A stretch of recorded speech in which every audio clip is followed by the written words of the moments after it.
सामान्य कथा को नहीं नयगढ़ में घटी एभली एक जघन्य हत्याकांड जने वृद्ध को पथर में छेची छेची हत्या करा जायछि। इटामाटी थाना पांडेरी पाटणा ग्रामर पीतबास खटुआ को पथर में छेची छेची हत्या करिसेंति दुर्बृत्त। पूर्व शत्रुता को केन्द्र करी हत्याकांड होइछि। बिल हुड़ारे मईंसी नेबाकू बारण करिबारु हत्या करा जायथिबा अभियोग होइछि। पीतबास गाँ मुंड निकट दुकान को चा पीवाकू जाइथिले। आ समय बाघेरा गाँवर बानाम्बर परिड़ा एवं तांको पुओ एवं जने संपर्कीय पीतबासों को सेठारु उठाई नैथिले। परे गाँ निकट मंडप ठारे माड़ मारिथिले। पथर रे छेची छेची हत्या करी घटनास्थल फेरार हो जाइथिले। ते वृद्ध को रक्त जुड़ुबुड़ अवस्था ग्रामवासी माने उद्धार करथिले। परिवार लोकों को खबर देइथिले। परिवार लोके तांको उद्धार करी नयगढ़ जिला मुख्य चिकित्सालय रे भर्ती करथिले। मेडिकल चिकित्साधीन अवस्था तांकर मृत्यु होइछि। मृत्यु परे गाँ रे उत्तेजना मध्य देखा देइछि। घटनास्थल रे पुलिस पहुंची तदंत करुछि। सामान्य कथा को नहीं मईंसी नवा पई बिल हुड़ारे मईंसी नवा पई मना करिबारु वृद्ध को पत्थर रे छेची छेची हत्या करा जाइछि। प्रतिक्रिया रही सुनिबा। सी झगड़ा कौन टे लगी आगु सी आज कौन नी टेका टेकी कर बहुत जहाँ कह कथा टेका टेकी कर बाड़ा बाड़ी कर मारदे। आगुरी कौन बिल मुझे शुणा बिल आम मटी पड़ता हुड़ा कि सी मईंसी नबारू से बापा मना करते सी कौन उल्टा से सोदासोदी करता सी बाना मोर पड़ा पु हूँ मंटू परिड़ा सी मो स्वामी दुकान ठेकी जाइए चाह खाइबा तांको टेकिकी आनिकी बांधिकी बाड़ेले मु पछरे आसिकी छड़ा छड़ी बाड़ेले बांधिकी बसाड़े मत माइले मईंसी बिलरे ताकले मु चारिटा मूलिया गरीब लोक मु चारिटा मूलिया करके हुड़ा बंधे ये कहले तू एपटे कहीं नौचु मु चिन्ह खाली बाना को चिन्ह बोपा को 4-5 जन हम टेकिकी नहीं गले बागरा सी बानार परिड़ा मटू परिड़ा एमती 4-5 जन टेकिकी नहीं गले जो कहला अरे पुओ तू मईंसी कहीं हाड़े सदा नौचु मु हुड़ारे माटी पका कर सजासजी कर रखी आउ तू जब नौचु बिल पड़िया पड़ी बिल भितर नहीं हुड़ा भांगी से टेकिकी आनी टेकिकी आनी 4-5 जन जाते।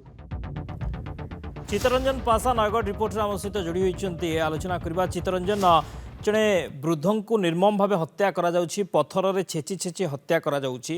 गोटे सामान्य कथा मईंसी नेबा को मना करिबारु एभली कांड भियाइछंती ना आ पछरे आउ किछि रहस्य रहिछि एवं अभियुक्तों को पुलिस काबू कलानी कि शक्ति आपण अनेक बार देखिथिबे अनेक जगह अनेक हत्या होउछि मर्डर होउछि लुंठन होउछि राहाजन होउछि किंतु नयागढ़ रे गोटे सामान्य बचसा को नहीं गोटे युवक को गाँ दांडे अमानसिक भाव अति नृशंस भाव पत्थर छेची छेची हत्या करिया गोटे नयागढ़ अंचल रे गोटे चांचल्य सृष्टि करिछि। सूचना अनुसार पांडेरी पाटणा ग्रामर जो पीतबास खुंटिया अच्छा पीतबास खुंटिया बाघेरा गाँव बानाबर पड़ीरांग सहित पूर्वर किसी शत्रुता थिला जहां नहीं गाँव में गोटे समस्या समाधान होता किंतु गत काली बानाम पीतबास खुंटिया जो वर्षा समय जो बिलरे तली बेउषण समय से बिलर हुड़ा देइथिले याकू बानाम्बर परिडा सही बिल हुड़ा दे मईंसी नहीं नहीं पीतबास खुंटिया बारंबार मना कले देखंतु मु गरीब लोक मजूरी लगे मु बिल को चाष करी हुड़ा उपर तमे नियनि किंतु जेहेतु मन भितर गोटे आक्रोशमूलक राग थिला से जोर जबरदस्ती हुड़ा उपरे मईंसी को नहीं जहा फल यार मध्य बिलठी पाटितुंड होगा सहित अनेक जुक्तितर्क होते घर को फेरी आसिले किंतु मनीषर प्रकृति मले तुटे जो उक्ति अच्छी किंतु ताको मन भितर से बानाम्बर परिडा भितर एभली राग उठी जाइथिला जे पीतबस खुंटिया संध्या समय जेतेबेले गाँ पाख मंडप ठीक चा पीवा जाइथिले सेतेबेले बानाम्बर परिडा ताको पुओ संपर्क को घर डाकी ताकू सही जगार उठे नहीं गाँ पाख जो मंडप थिला सेटे ताकू अति निर्मूह भाव बाड़े पत्थर छेची अति निर्मम भाव हत्या करी से घटनास्थल फेरार होते जिते रक्त जड़ुबुड़ू अवस्था गाँ लोकटी पड़ी लोक मैंने तुरंत घर लोक खबर देते घर लोक तुरंत नयागढ़ मेडिकल नहीं से नयागढ़ मेडिकल डॉक्टर चिकित्सा करने समय मृत्युवरण करते किंतु गोटे कथा होपर घटनास्थल को इटामाटी थाना पुलिस जाई तदंत करिछि किंतु समय 24 घंटा बीतीगले अभियुक्त मान पुलिस धरबारे अभियुक्त पुलिस एपर्यंत धरी पारि नाही। गोटे सामान्य कथा को सामान्य बचसा को नहीं जड़े वृद्ध को पत्थर रे छेची छेची हत्या करा जाइछि जहाँ चांचल्य सृष्टि करिछि। बहुत बहुत धन्यवाद चित्तरंजन समस्त सूचना पाई।